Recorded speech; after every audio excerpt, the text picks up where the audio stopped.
बिस्मिल्लाहिर्रहमानिर्रहीम। अस्सलामुअलैकुम नाज़रीन कराम, नई वीडियो में आपको खुश आमदीद कहते हैं। शहबाज शरीफ ने पेरिस में भी चंद चढ़ा दिया है और ये कैसे हो सकता है कि पाकिस्तान का वज़ीर आज़म बैरून मुल्क जाए और वहाँ पर कोई ऐसी हरकत ना करे जिससे पूरी दुनिया पाकिस्तान और पाकिस्तान के वज़ीर आज़म का तमस्खुर ना उड़ाए।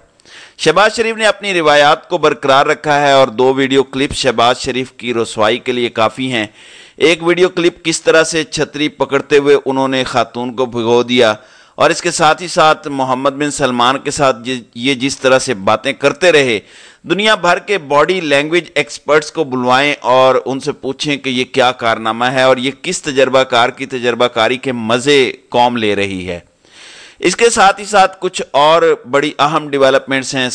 सनम जावेद, तैयबा राजा और खदीजा शाह के हवाले से एक बड़ी अहम अपडेट है। उनके साथ क्या मामला हुआ और अदालत के अंदर क्या माहौल बना रहा, इस हवाले से भी तफसीलात आपके सामने रखनी है। जबकि पाकिस्तान तहरीक इंसाफ की एक और इंतहाई अहम विकेट गिर चुकी है। ज़ाहिरी बात है कि पीटीआई को अभी भी चैलेंजेस का सामना उसी तरीके से करना पड़ रहा है। इन चैलेंजेस में कमी पाकिस्तान तहरीक इंसाफ के लिए नहीं हो रही। नाज़रीन कराम, आपको पता है कि एक जानिब पाकिस्तान तहरीक इंसाफ के जो लोग पाकिस्तान तहरीक इंसाफ को छोड़ चुके हैं, उनमें से कुछ लोगों को इस्तेकाम पाकिस्तान पार्टी के अंदर शामिल करवाया गया। कुछ लोगों ने पार्टी ओहदों से इस्तीफ़ा दिया लेकिन पार्टी के अंदर रहने का ऐलान किया। कुछ लोग इस्तेकाम पाकिस्तान पार्टी की तकारीब में जाकर मुंह छुपाते रहे और उन्होंने ऑफिशियली पार्टी ज्वाइन नहीं की। फिर दूसरी जानिब परवेज़ खटक को शोकाज नोटिस जारी हो चुका है क्योंकि वो पार्टी का हिस्सा हैं, ओहदे से इस्तीफ़ा दिया, लेकिन इन लोगों को पार्टी छोड़ने की तरगीब दे रहे हैं। फिर असद उमर ने एक इंटरव्यू दिया, उस इंटरव्यू का भी पाकिस्तान तहरीक इंसाफ की जानिब से मुंह तोड़ जवाब दिया गया।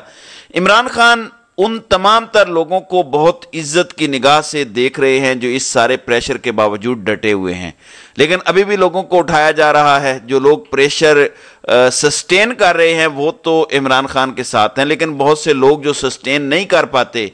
एक ही घर के अंदर इमरान खान ने 3 टिकट्स दी और 3 सीटें भी निकाली एक ही खानदान में, और वो खानदान है गुलाम सरवर खान का, जो कि साबिक वफाकी वजीर भी थे। ये रुपोश थे लेकिन इन्हें इनके दोस्त के घर से गिरफ्तार किया गया। ये वफाकी वजीर बराए हवाबाजी रहे हैं। फिर इनके बेटे मंसूर हयात और भतीजे अम्मार सिद्दीक भी गिरफ्तार होने वाले अफराद में शामिल हैं। तीनों को सानिया 9 मई में जिलाओ गिराव और जुडिशल कॉम्प्लेक्स पर हमले में मुलविस नामजद किया गया और वो मतलूब थे। इनके हवाले से पुलिस ने यह मौक़िफ़ दिया कि इस्लामाबाद, टेक्सला और रावलपिंडी में इन मुल्ज़िमान पर मुकदमात दर्ज थे। इनके दफातर और पेट्रोल पंप सील कर दिए गए थे। अब नाज़रीन कराम, जो खबर आई है वो बड़ी अहम है। साबिक वफाकी वजीर गुलाम सरवर खान ने भी पाकिस्तान तहरीक इंसाफ से अलहदगी का ऐलान कर दिया है और उन्होंने 9 मई के वाक़यात की मज़म्मत करते हुए कहा कि उस रोज़ जो कुछ हुआ वो बुरा हुआ, लिहाजा पीटीआई छोड़ने का ऐलान करता हूँ। उन्होंने कहा कि अफवाज पाकिस्तान मुल्की बका और सलामती के लिए बहुत ज़रूरी हैं। गुलाम सरवर खान के बारे में नाज़रीन कराम मैं आपको ये बता दूं कि ये एक बहुत बड़ी जॉइनिंग भी दे रहे हैं और इनकी कुछ मीटिंग्स हुई हैं और एक अहम तरीन ओहदे के लिए आमिर कियानी के साथ मुबैना तौर पर इनकी डील भी फाइनल हुई है। यानी लोगों को उठाया जाता है, फिर प्रेस कॉन्फ्रेंस करके छोड़ दिया जाता है। यानी ये 9 मई के वाक़यात की आड़ में मकरू धंधा किया जा रहा है और जो करने वाले किरदार हैं वो सबको पता है। सवाल ये पैदा होता है कि क्या ये माफ़ी का पैमाना है कि पाकिस्तान तहरीक इंसाफ छोड़ दें तो आपको माफ़ी मिल जाएगी? ये सवाल हर पाकिस्तानी सोचता भी है और पूछता भी है उन लोगों से जिनकी ताकत, जो इस वक्त ताकतवर तरीन है, कि क्या आपका 9 मई के वाक़यात की आड़ में यही पैमाना माफ़ी का है? आप गुलाम सरवर खान की ये गुफ्तगू सुन लें। उनके साथ और लोग मौजूद हैं जो उनके साथ अरेस्ट किए गए, वो भी मौजूद हैं। कह रहे हैं कि इदारों से महाजराई गलत है और मैं तो इस महाजराई की पार्टी के अंदर भी मजम्मत करता था, पार्टी के अंदर भी इसकी मुखालफत करता था। अब तो ज़ाहिरी बात है यही कहेंगे, लेकिन ये एक ऐसी लॉन्ड्री है जिसमें से सब ड्राई क्लीन हो जाते हैं। अब इत्तलाआत ये हैं कि गुलाम सरवर इस्तेकाम पाकिस्तान पार्टी ज्वाइन कर सकते हैं। इस हवाले से कुछ अपडेट्स आ रही हैं। अब नाज़रीन कराम आ जाते हैं पाकिस्तान के ऑनरेबल वज़ीर आज़म शहबाज शरीफ पर। ये जिधर भी जाएं آپ دیکھیں یہ شروع میں ایک ایس سی او سمٹ میں گئے، اس کے بعد یہ اقوام متحدہ گئے، انہوں نے زبان کے ساتھ تھوک لگا کے کاغذ آگے کیے، پھر اقوام متحدہ کی جنرل سیکرٹری کی جنرل اسمبلی کی تقریر میں، پھر ملکہ کی آخری رسومات میں شیروانی پہن کے ایسے لوگوں کے ساتھ سیلفیاں بنواتے رہے جیسے کوئی فین بوائے ہوتا ہے۔ مطلب ان کی باڈی لینگویج آپ کے سامنے ہے، سیلف ایکسپلینیٹری ہے۔ پھر ترکی میں طیب اردگان کی تقریب میں گئے تو وہاں پر کیا کچھ کرتے رہے، آموں والا ڈرامہ کیا۔ اب انہوں نے اپنی طرف سے پتہ نہیں اچھا کرنے کی کوشش کی ہے یا اپنی طرف سے انہوں نے برا کرنے کی کوشش کی، لیکن شہباز شریف نے ایک خاتون پروٹوکول آفیسر ہیں، کیونکہ یہ پیرس گئے ہوئے تھے، وہاں ایک ایونٹ ہے جہاں دنیا کے تمام ملکوں کے سربراہان مملکت آئے ہوئے ہیں اور شہباز شریف کو بھی وہ بلا بیٹھے۔ ظاہر ہے پاکستان اہم ترین ملک ہے اور انشاءاللہ رہے گا بھی، اور انفارچونیٹلی یا فارچونیٹلی شہباز شریف ہمارے وزیر اعظم تو ہیں۔ اب یہ کیسے ہو سکتا ہے کہ شہباز شریف وہاں پر جا کر کوئی ایسی حرکت نہ کریں، کوئی ایسا کام نہ کریں کہ یہ جو ایک انٹرنیشنلی ہائی لائٹ بن جائے۔ اب یہ کلپ دیکھیں آپ، یہ ایک خاتون پروٹوکول آفیسر ہیں جنہوں نے ان کو اندر لے جانا ہے اور انہیں شاید یہ لگا کہ اپنی چھتری خود اٹھاتے ہیں، لیکن اس میں بھی کچھ مینرز ہوتے ہیں۔ یہ باقاعدہ کھینچنے کی حد تک اس خاتون سے چھتری کھینچتے ہیں اور آپ کو شاید لگ رہا ہو کہ انہوں نے بڑا سٹنٹ مارا ہے اور لوگ واہ واہ کریں گے، یعنی آپ نے اپنی چھتری خود اٹھائی، اس کے بعد پیچھے آپ نے جس کو بھیگنے کے لیے چھوڑ دیا اپنے پروٹوکول آفیسر کو، وہ تو سب دیکھ رہے ہیں۔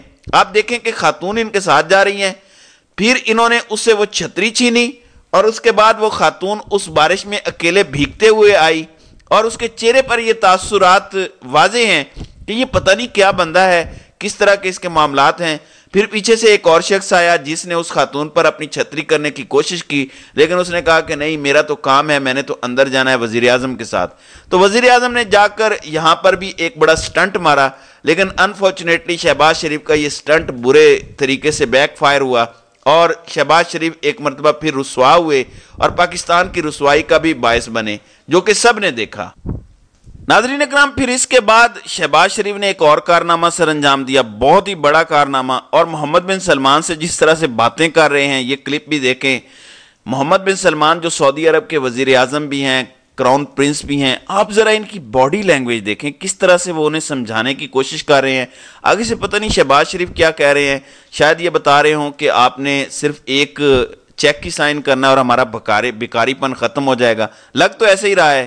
دیکھیں بات جو بھی آپ کر رہے ہوں، لیکن باڈی لینگویج بڑی امپورٹنٹ ہوتی ہے، اور اس میں شہباز شریف کے حوالے سے جو آفیشلی ایک پریس ریلیز جاری ہوا ہے محمد بن سلمان کے ساتھ ملاقات کا، وہ تو یہ ہے کہ ان سے ملاقات ہوئی اور ان دونوں کے درمیان ملاقات عالمی مالیاتی معاہدے سے متعلق سربراہی اجلاس کے موقع پر ہوئی، جس میں باہمی دلچسپی کے امور پر تبادلہ خیال ہوا۔ شہباز شریف نے سعودی فرمانروا سلمان بن عبدالعزیز کے لیے نیک خواہشات اور تمناؤں کا اظہار کیا۔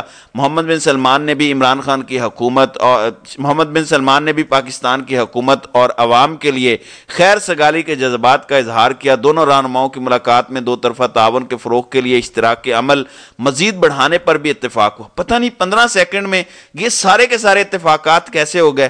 ویسے اتفاق میں برکت ہے، لیکن یہ ساری چیزیں آپ کے سامنے ہیں۔ پھر IMF کی MD کے ساتھ بھی انہوں نے ملاقات کی ہے، پتہ نہیں وہاں پر یہ کیا مانگیں گے۔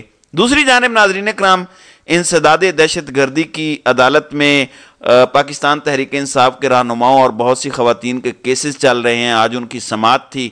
آج عدالت میں غیر معمولی سیکیورٹی تھی، وہ کلاک کے بھی کارڈز دیکھے جا رہے تھے اور انہیں کارڈز دیکھ کر ہی اندر جانے دیا جا رہا تھا۔ صحافیوں کو بھی اس طریقے سے اندر نہیں جانے دیا جا رہا تھا، فیملیز کے ساتھ ملاقات نہیں کروائی جا رہی تھی۔ صنم جاوید نے کافی احتجاج کیا کہ میری فیملی کے ساتھ ملاقات نہیں کروائی جا رہی۔ سب لوگ بوجھل تھے، کچھ لوگ پر امید تھے۔ ظاہر ہے آپ کو پتہ ہے کہ عید آ رہی ہے اور اس سے پہلے سب کی یہ خواہش تھی کہ شاید بیل آؤٹ ہو جائیں۔ عمر سرفراز چیمہ کی اہلیہ جو ان کے ساتھ ملاقات کے لیے گئیں، ان کی اہلیہ کو احاطہ عدالت سے گرفتار کیا گیا ہے۔ عمر سرفراز چیمہ کی اہلیہ ان سے ملنے عدالت پہنچی تھیں اور پولیس نے انہیں وہاں سے گرفتار کر دیا۔ تو یہ کس قدر گھٹیا پن ہے، اب اس کا اندازہ نہیں لگا سکتے۔ اب انسداد دہشت گردی کی عدالت کے جج نے اعجاز چودھری سمیت خدیجہ شاہ اور باقیوں کی درخواست ضمانت خارج کرنے کا فیصلہ محفوظ کیا۔